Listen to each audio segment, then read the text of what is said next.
Good evening, everyone. UB sports teams had to change their plans. This has to do with that controversial law in Indiana that some say discriminates against gays and lesbians. Our governor banned non-essential state travel to Indiana. News 4's George Ricker is finding out how this is impacting UB sports teams. George? Well, that's right. The governor's executive order came down yesterday, and today, 2 women's sports teams found out how it will affect them this weekend. The UB women's softball and tennis teams found out today that they cannot play this weekend's games against Ball State unless they can find a neutral place to play besides the state of Indiana.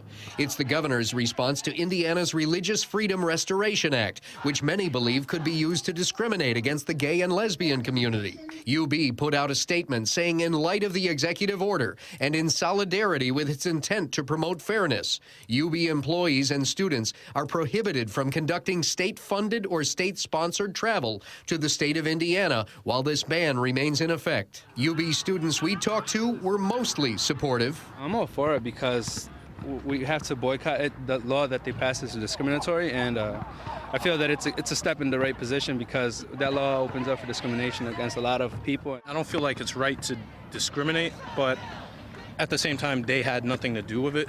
If it's the way he's trying to get his message across, I think it'll be effective, but at the same time, these teams have nothing to do with the issue, so I don't feel like it's right to punish them at the same time. I'm surprised because I didn't think that our generation and our society that we live in could move so quickly and, react so fast to something that people often don't really talk about.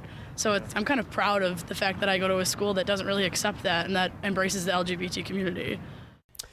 The UB women's tennis and softball teams are now working to find a neutral site outside of Indiana to play Ball State. We've also learned that UB's athletic director will not be attending the Final Four games in Indiana this weekend.